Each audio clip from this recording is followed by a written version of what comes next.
Good afternoon, everyone. We're going to go ahead and get the webinar started. Just want to start by thank you all for joining us. For over 100 years, TrustPoint has been managing client portfolios, which includes many periods of volatile markets.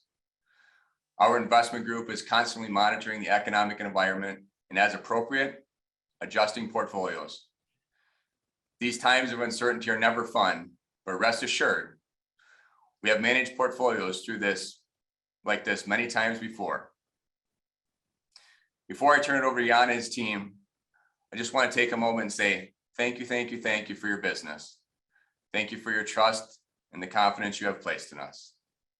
I'm going to hand the reins over to Jan, and him and his team have put together some great information for today's webinar. Jan? Well, thank you, Bill. And again, thank you all for taking the time to be with us this afternoon. We really appreciate. Some housekeeping items first. The webinar is being recorded and a copy of it will be sent to clients shortly after. Also, since we only have about 30 minutes together today, we will not be taking questions during the webinar, but if you have questions or simply want to explore what is going to be discussed today in greater detail, please reach out to your relationship manager or any of us on the call today. Okay, so let me first introduce my colleagues, Steve Brudos and Ryan Bergen. Both will be joining me for the discussion today. Steve is an investment analyst specializing in fixed income markets, while Ryan, joining us from our Minneapolis office, is a portfolio manager specializing in equity markets. Steve, Ryan, welcome, and thank you for being here. I'll start by saying that, we all remember 2021. 2021 was a great year for equities, up almost 22% globally. This year, however, so far, it hasn't been a great year. Both stocks and bonds, in fact, have performed poorly in 2022. So let's start our conversation today with a look at returns year to date. The table here shows a year-to-date returns as of April 30th, 2022. And as you can see, only one category, commodities, to the far right here in light blue, is up year to date. Mostly because oil, natural gas, and agricultural prices are up strongly year to date. And that's to a large extent the result of the war in Ukraine. Bonds, represented by the dark blue bars to the left, are down anywhere from 5% for TIPS, or Treasury inflation protected securities, to almost 20% down for long duration bonds, or bonds with long maturities. For bonds, this is the worst start to a year ever going back to 1926. Stocks, represented by the light gray bars, are down anywhere from 12% to almost 17%. And for stocks, this is the third worst start to a year since 1926. Steve, I think we all agree that inflation, and maybe even more central banks' reaction to inflation, have been the main catalyst for the correction in both stocks and bonds. What can you tell us about inflation, the impact it has had on bond prices this year, and how bond investors should be thinking about their bond exposure going forward? Sure, thanks, Jan. So inflation has been the root cause for most of the volatility that we have seen in both the bond market and the stock market. So we've had supply chain disruptions, COVID stimulus from the government, as well as rising energy prices from the conflict in Ukraine. So all these factors have contributed to inflation rising quickly to 40-year highs this year, as the chart illustrates. So the latest CPI number did ease slightly last month from 8.5% to 8.3%. But inflation at these levels has certainly caused the Federal Reserve to pivot very quickly and remove the ultra accommodative policy that the market had really grown accustomed to. So the Fed's main tool to keep inflation in check is the Fed funds rate, and current expectations are for as many as 10 rate hikes in 2022. So that could potentially result in a Fed funds rate over 3%. So substantially higher than the 0 to 0.25% range that we were in at the beginning of the year. So if those expectations do become reality this year, this would be the quickest pace of policy tightening going all the way back to 1994. And that's when Alan Greenspan increased rates by 3% over the course of 1 year.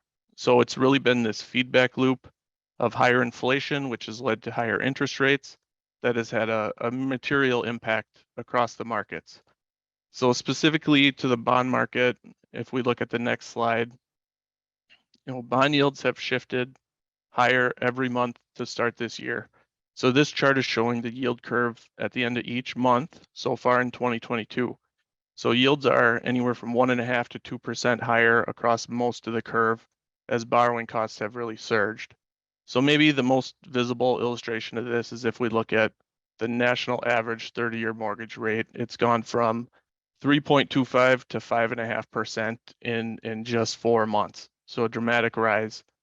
So bond yields have risen quite substantially, and due to the inverse relationship between interest rates and bond prices, it's been a difficult 4 months for high quality bonds. What's interesting today is that bond yields are at a similar level to when the Fed ended its tightening policy back in 2018. So this does give us some comfort that the bond market has already done a lot or most of the heavy lifting for the Fed, and the steep drop in bond prices that we have seen already reflect the rate hikes that we're likely to see this year. So we did enter, into 2022 with a call that the Fed was behind the curve and would have to adjust monetary policy given inflation. So we positioned portfolios, with large inflation hedges and much less interest rate risk than the broader market. So this positioning has cushioned portfolios pretty well from the worst of the drawdown, as that rapid adjustment we've seen in interest rates has caused bonds to sell off. But I think we need to put this bond market sell-off in perspective a little bit to recognize the rare event that we have seen so far. And as the next slide shows, through April 30th, the Bloomberg Aggregate Bond Index was down about 9.5% year to date. So that's its worst 4-month return since the inception of the index, going all the way back to 1976. So in addition to that, 96% of all 4-month observations were either -3% or greater. So -9.5%, it's truly a historic drawdown, a pretty rare and unique environment that we've gone through, and that the broader bond market has endured so far this year. So this adjustment over a short period of time, it's been pretty difficult, but looking forward, clearly, we are in a better place today. The 10-year yield is closer to 3%. So that's a lot more income than we were receiving the last couple of years when the 10-year yield averaged roughly 1%. So clearly, a better starting point looking forward, a lot more income, a lot more cushion to build into portfolios. So what are our expectations moving forward? To help illustrate this and our outlook, let's look at some historical evidence on the next slide. So this, going all the way back to 1926, following the 10 worst starts to any year, which are shown on the left side of this slide, and you can see the outlier that is 2022. Bonds have tended to do well over the following year, as shown on the right side of the slide, with an average return of about 7.3%. So in this current environment, interest rates are still low relative to historical measures. So this historical evidence may be challenged a bit over the next 12 months. But the silver lining is that a lot of value has been really restored in the bond market, and the starting point for forward-looking returns out of fixed income has adjusted pretty significantly higher. So the start of this year has been extremely difficult and quite rare by historical standards. But if we stay the course, bonds will recover due to higher income payments, And this will ultimately benefit savers over the long run. So we expect bonds moving forward to provide really a lot better income, a lot better diversification benefits, and those really are the primary roles of bonds in a portfolio. Yeah, as you explained, Steve, the adjustment from low yields to higher yields is never fun. And we recognize that, especially when it happens over a short period of time, like we've seen recently. But as you said, well, I think it certainly sets us up for better returns really out of fixed income going forward. Well, thank you for that. Before we talk about the stock market, we need to discuss the impact that rising rates will have on the economy going forward. And as the chart here shows, financial conditions are tightening. Yields are up, so the cost of money is going up. It costs more to mortgage a house. It costs more to take a car loan. It costs more for businesses to borrow. And on top of that, when you add the negative impact that higher oil, higher gasoline prices, and higher food prices has on people's ability and willingness to spend, you're looking at probably the tightest financial conditions since the financial crisis of 08-09. Now, as you see on the chart, it's nowhere near as bad as 2008, 2009, but still, there's been a very quick adjustment here over a very short period of time. And tighter financial conditions usually lead to an economic slowdown. The table here shows the key characteristics of a typical economic slowdown. Now, many of our clients have asked, well, does that mean that the contraction or recession is imminent? And the answer is not necessarily. A slowdown can be just that, a slowdown. As you will see on the next slide, in 2012, 2015, and 18, the global economy experienced a slowdown, but without falling into a recession. Our best assessment of the situation today is that a slowdown is getting started, and really at a time when everyone is worried about inflation and interest rates, we're frankly more worried about economic growth. A global recession is not our base case scenario at this point, but the risks have increased, and probably more so outside the US than in the US. And I know it's strange to talk about the possibility of a recession when the global economy is still doing okay, but with a lag, and I think that's what's important to us understand here, with a lag, we strongly believe that higher yields, higher commodity prices, and something we haven't discussed today, a higher dollar, will all lead to a slowdown in the coming months and quarters.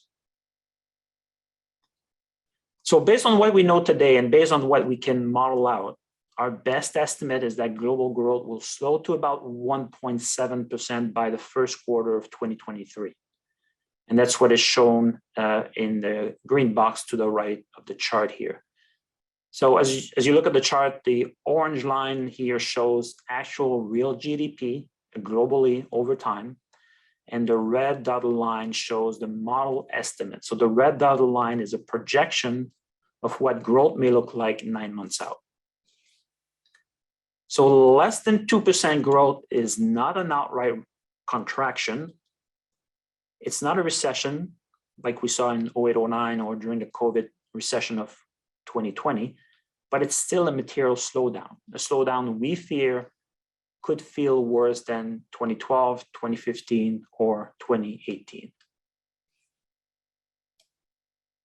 I think it's also important to mention that the model here is not capturing the negative impact on growth that China's insistence on sticking with the zero COVID lockdown-driven policy could have on growth, or the possibility of an inventory correction as overstocking in some industries, not many, but some, may become a growing issue in a slowing economy. And both of these factors now could also play a role in suppressing growth in the months and quarters to come. So obviously something we're watching very closely. Okay, so what does that all mean for stocks? Ryan, can you tell us about the impact that slower economic growth may have on earnings and how equity investors should be thinking about their equity exposure going forward, and also about volatility, which has been really high all year. Yeah, thanks, Jan. So as an extension of the chart that we just showed on the last slide, global corporate earnings growth expectations remain such that the market believes there will be earnings growth in 2023. In fact, as of today, expectations are for earnings to grow as much as 10% next year. The work we're doing suggests 2023 earnings growth is very likely to decline from those levels based on our outlook for economic growth, as Jan showed. So far this year, earnings expectations have hung in there, despite our view that they will go lower. But global stock prices have fallen this year from valuation multiples contracting as interest rates have risen. But if we do get the downward earnings revisions we expect, stocks may fall further yet.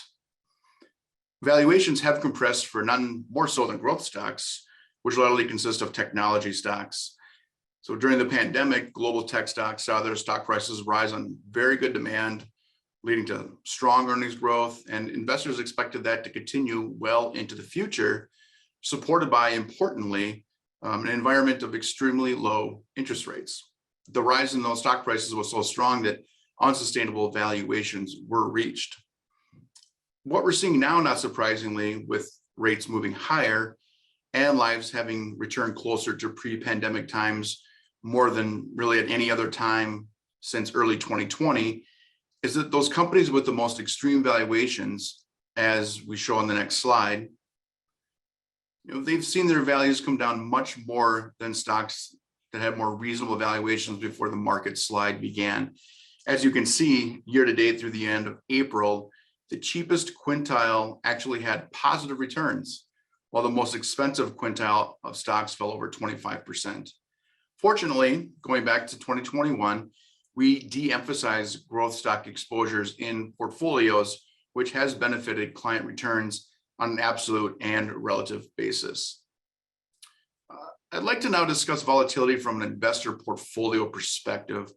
And I think developing a general framework of how to approach volatility from early on is really, really important. So I'd like to briefly touch on three things. First would be, how do investors set expectations around volatility? Two, what's the difference between garden variety volatility and bone shaking volatility? And what are the key risks that we want to seek to avoid in those periods of time?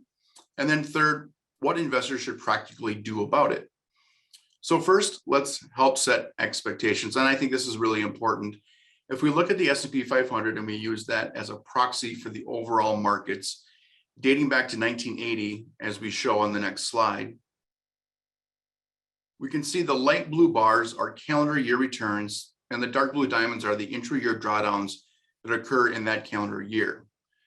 Now, the average drawdown over that time period is about 10% in a calendar year. So when we're starting to set our expectations, we should start to think about a correction, which is a pullback of 10% or more, as the general level of volatility that's normally acceptable in any given year. Now let's talk about the latter category, which happens on average about once every 2.5 years, where drawdowns are greater than 10%.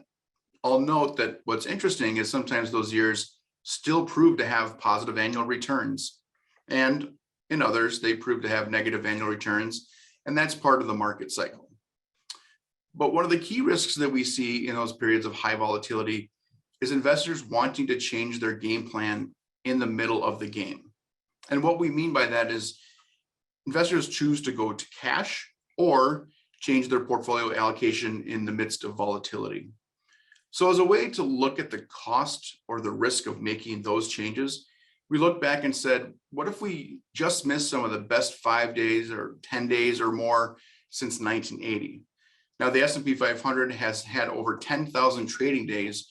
So we're only talking about the 5 best days, which seems like a small number, but if you would have missed just those top 5 days, you would have reduced the total value of a portfolio by 43%. I mean, think about that. That's clearly a high cost.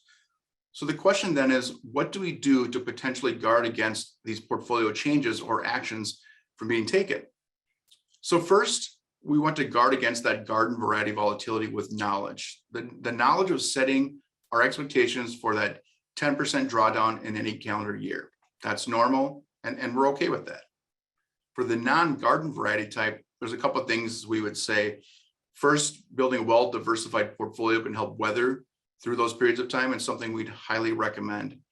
Secondly, when setting your initial asset allocation, how much equities versus fixed income exposure is needed to achieve your goals?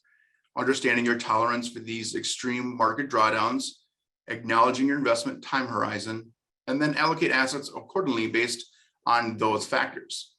This should provide for portfolios that you are comfortable staying with in times of extreme volatility. And as a reminder, as many of you know, and I'll wrap up this slide by saying, the investment team here at TrustPoint does actively make changes in client portfolios when our market risk outlook changes. So know that we are taking a proactive approach.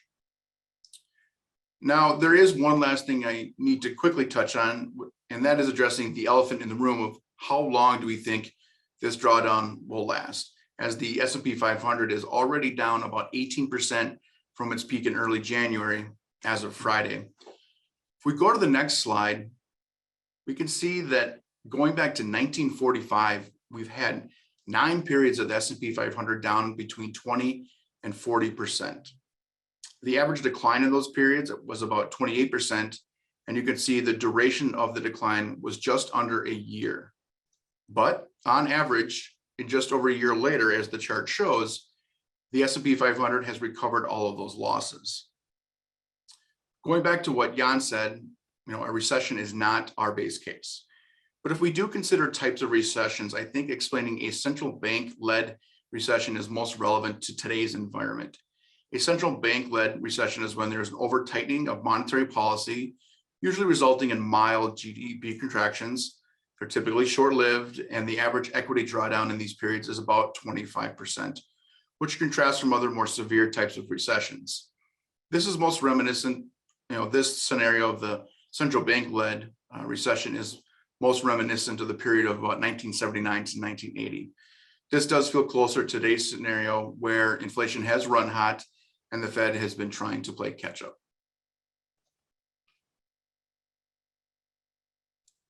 Well, thank you, Ryan. I certainly like the distinction you made there between garden variety volatility and bone shaking volatility. And as we often say, volatility creates opportunities.